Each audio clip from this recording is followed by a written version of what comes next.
Hi everyone, welcome back to online classes. We are discussing 8th class physics, chapter force. In the previous class, we have discussed about types of contact forces and types of field forces also completed. So in this class, let us discuss about net force. What is net force? How can we understand about net force? Let us discuss briefly in this class. So friends, think about the objects which are placed on a floor. How many forces are acting on that objects? In the previous classes, we have discussed different types of forces. There are different types of forces. Contact forces, field forces. Again, contact forces are different and field forces are different categories are there. But at a particular time, how many forces are acting on a particular object? In reality, there are so many forces are acting on an object simultaneously. Simultaneously is nothing but at the same time, in a particular time, different forces are acting on a single object. For example, if you place an object on the floor, how many forces are acting on that object? Think about that. There are two forces are acting on that object. What are the two forces? One is gravitational pull. That means gravitational force. Because of the weight of the object, there exists gravitational force. And at the same time, there is another force, that is support force, that is normal force. So, do you observe, is there any change in its position? That means, is there any change in its state of rest of the object? So when you place something on the floor, it will be there. Even there exist two forces like gravitational force and normal force. It's still rest. What is the reason? Because these two forces are acting in opposite direction with equal magnitude. So that is the reason the object doesn't move. So in this case, two forces are acting on the object are equal and opposite direction. So this is the reason the object doesn't move, which is kept on the floor. Technically, that means in scientific matters, this matter we can convey in technically, the net force acting on a particular object which is kept on the floor is equal to 0. That means the net force acting on the object is equal to 0. That is the reason object doesn't move. So this is in a technical terms we can say net force is equal to 0. If the net force is equal to 0, object in the rest. If the net force is not 0, object is not rest. Okay, do you understand? Next, for example, the same object which is kept on the floor, now place the same object in the lift. What do you observe? So if you keep this object on the lift, so what happens? So when the lift is accelerating, that means moving to the stairs. So along with the lift, the object also move. How many forces are acting on that object when it is in the lift? So there exist two forces. One is gravitational force and another one acceleration force. That means lift gives support force. But what is the state of the object which is kept in the lift? Is it rest or moving? Exactly, the object is moving along with the lift because of accelerating force. So now you can understand why the object is moving when it is in the lift acceleration. So when the lift is accelerating, that means moving with a certain speed, the object also moving because of net force is not 0. So when the lift is the non-uniform motion, we say that non-uniform motion. So when the object is accelerating, we can say that object is in the non-uniform motion. So hence the object kept in the lift is at the motion. It's not rest because it is in the non-uniform motion. So technically we can say the net force on the object which is kept in the lift is not equal to 0 because it is accelerating. So when the net force is not equal to 0, then the object is set into motion. That means object is moving. So now we have to think about one thing here. So when objects in the motion, that means when two forces are acting on your body, like in the above case, one of the forces should be greater than the other to set the body in motion. So if two forces are acting on your body, one force should be greater than the other. Then only there is a possibility to set the body in motion. If the both forces are equal, what happens? The body is at rest. If one force is greater than the other, then the body will be set into motion. Now, what about the strength of the forces? One force is greater than the other, we are saying. So that is called strength of the force. So how can we represent the strength of the force? The strength of the force always represents by its magnitude. Magnitude, how much force acting on an object, that is called its magnitude. So, and along with the magnitude, the direction of the force is also important, as important as the magnitude. How much importance we are giving to the magnitude of the force, the same importance should be given to the direction of the force. That means in which direction the force is acting on an object. That's very, very important. So the direction of the force always represents by arrow mark. So in which direction the force is acting, so in that direction we will show an arrow mark. To understand more about the net force, let us discuss some activities. Activity 9 in the test book. Those who have test book, take the test book and watch. Effect of net force on a table. Effect of net force on a table. So select a heavy table and try to push the table. Try to push. You can use your force and try to push the table. The table should be heavy, not light table. So select a heavy table and try to push it by using your force, muscular force. What do you feel? Are you able to push the table or not?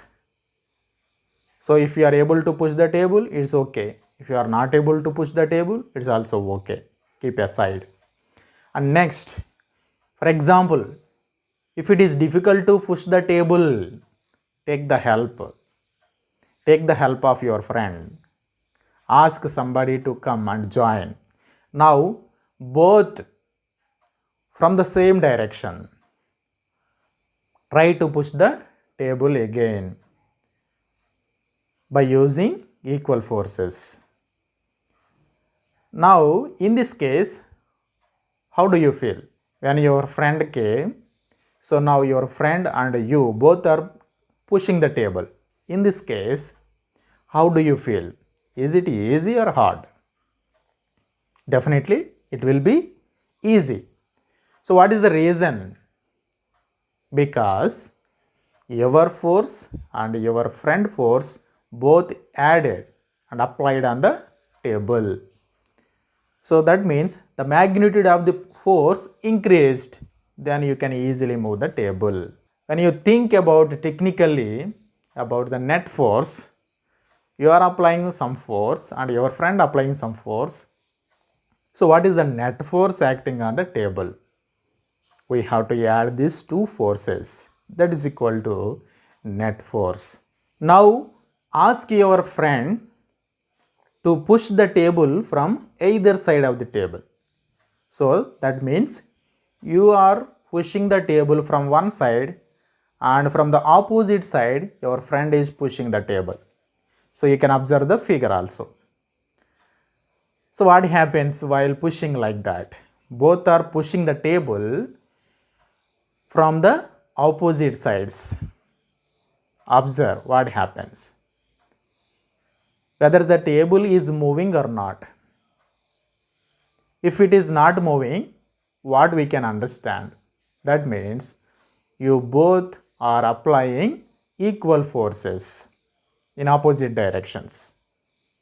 For example, if the table is moving in one direction, if the table moves in one direction, what we have to understand? That means one of you are exerting more force than the other. That means one of you applying more force.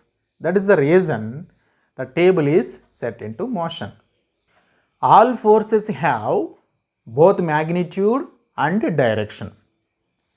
So when you add forces, that means when the forces are same direction, we can take the net force as their sum. Sum of the forces is taken as net force.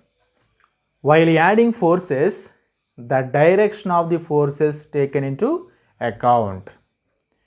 So that means you have to follow the sign convention.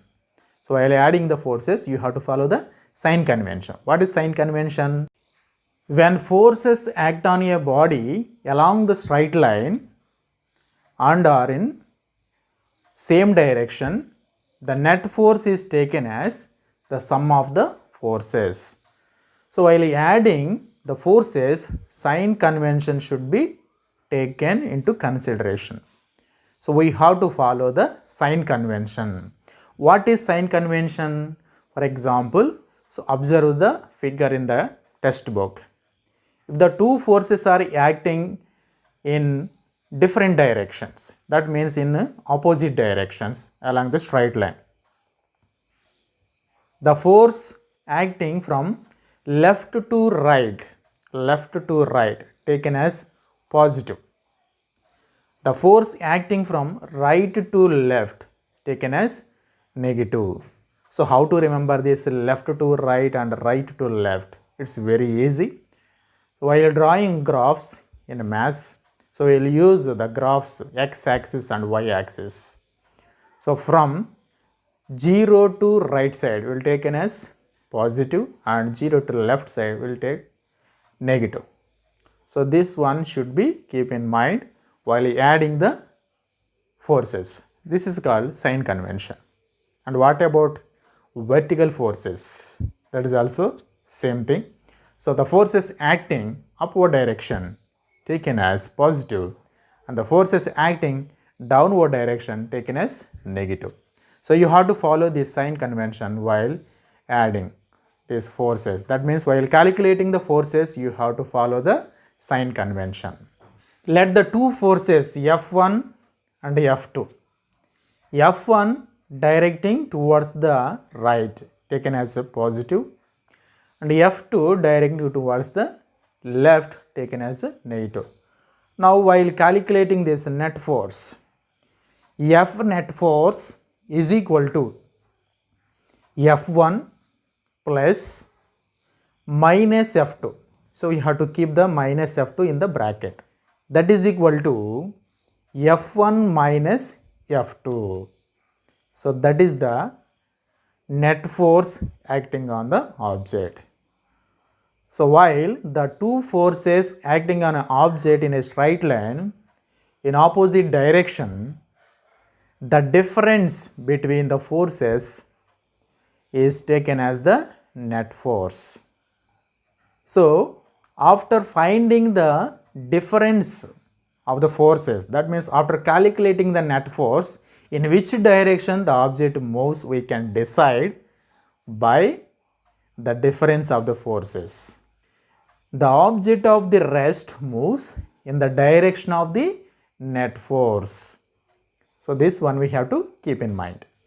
Another activity, activity 10. Take some rubber bands of equal size and take one rubber band and hang to your fingers and try to stretch the rubber band. Stretch the rubber band in opposite directions by using your muscular force.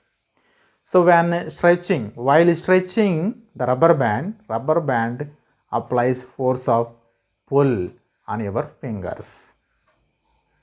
Now take another rubber band. That means add one more rubber band. Now you have two rubber bands. Try to stretch the rubber bands, two rubber bands again. Now what do you feel? That means force of pull on your fingers increases. Now again take another rubber band. Now three rubber bands. So try to stretch the three rubber bands at a time. Now what do you feel? You feel hard to stretch the rubber bands. Like that, while increasing the number of rubber bands, the force of pull also increases because of the number of rubber bands increasing. So now, what do you understand from this activity? If you increase the rubber bands, the net force also increasing. Because we are adding the rubber bands. So how to calculate this net force? For example, the force of pull applied by a rubber band, first rubber band F1 and the second rubber band F2 and the third rubber band F3. Now we can calculate the net force. F net force is equal to F1 plus F2 plus F3. So we can get the sum of all the forces is equal to the net force. For example, if you have taken only two rubber bands, what is the net force? F net force is equal to F1 plus F2. Here we have taken rubber bands equal size. That means the force of pull applied by the rubber bands is equal. That means first rubber band F and second rubber band also F. Then F net force is equal to F plus F. That is equal to F plus F 2F. So like that we can calculate the net force. For example, if you have taken three rubber bands, what is the net force? F net force is equal to F1 plus F2 plus F3. That means F1 is equal to F, F2 is equal to F, F3 is equal to F. That means F plus F plus F, 3F. Okay. So like that, 4 rubber bands, 4F, 5 rubber bands, 5F. Like that, by increasing the number, the net force also increases. What are the units? Let us discuss. The SI unit of the force is Newton. SI unit of the force is Newton and it is denoted by capital N. Now we have a task. How to calculate a net force on a free body diagrams. Free body diagrams, that is FBD. FBD means free body diagrams. Let a car is moving on a horizontal highway with a non-uniform motion. Now, what is the net force acting on horizontal direction? What is the net force acting in vertical direction? That means up and down. This is vertical direction. Horizontal direction. This is horizontal direction. So we have to calculate this net forces acting horizontal direction and vertical direction. Draw all the relevant forces acting on a body. We call this body as a free body diagram. Observe the diagram and calculate the net forces acting on x-axis and y-axis. We have to consider this sign convention also. So x and y coordinate system we can take to understand the sign convention, then we can calculate. So let us see the diagram. Observe the diagram carefully. Free body diagram. How many forces are acting on the car? So let us observe carefully. The forces acting on the car as shown in the FBD, free body diagram. FBD means free body diagram. What are the forces acting? First one, capital F. What is capital F? Force applied by the car engine. And small f, this is friction applied by the road, because this is contact with the road. So small f is the frictional force. And N1 and N2, these are normal forces. N1 and N2, normal force applied by the road to the tires, so giving support to the tires, no? So N1 and N2 are normal forces. And what about W? Gravitational force, force of gravity, Fg. So you can observe the textbook down details is given.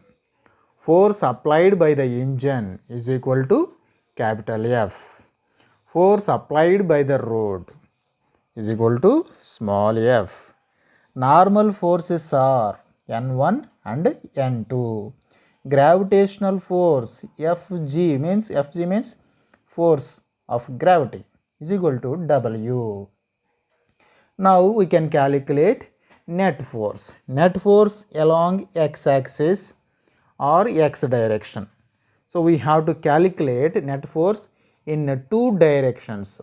Net force along x-axis, that means F net. Okay, here is given a F net means net force along x-axis. F net comma x is given, you can understand. So net force acting along the x-axis is equal to small f minus capital F. Small f minus capital F. So sign convention also we have to be taken into consideration. You can observe this sign convention. The diagram is given, see once. So this is a sign convention. What is that? See, observe here. So along the x-axis, this is a positive, and along the y-axis upward axis, this is a positive, and here this is a negative, left side, and downward direction it is a negative. So that is why positive frictional force is positive and capital F is negative. So that is why we have written small f minus capital F. And net force acting along y-axis or y direction. So F net force along y direction, that means y-axis, is equal to N1 plus N2 minus W. N1 plus N2. Why N1 plus N2? Observe the diagram once. Okay, N1 and N2 both are acting in the same direction, upward direction. You can observe this. N1 and N2 upward direction is there. So that is why we have to add this plus, and W downward direction. So N1 plus N2 minus W. We have to calculate like that the net force acting along the y-axis. So while calculating, that means while doing the sums relating to the net force, that means while doing problems related to the net force, we have to use this technique. It is very easy. If all the forces acting in the same direction, we can add. If the forces are acting in different directions, we can subtract. It's time to home task. So what is the home task? So far we have discussed about net force. Define net force. That means you have to write the definition of the net force and explain the net force with the help of a suitable example. So we have discussed two examples. So you can use any one or you can write your own also. So this is the home task. So we are expecting the home task answers from each and every one. So thank you. We will meet again in the next class.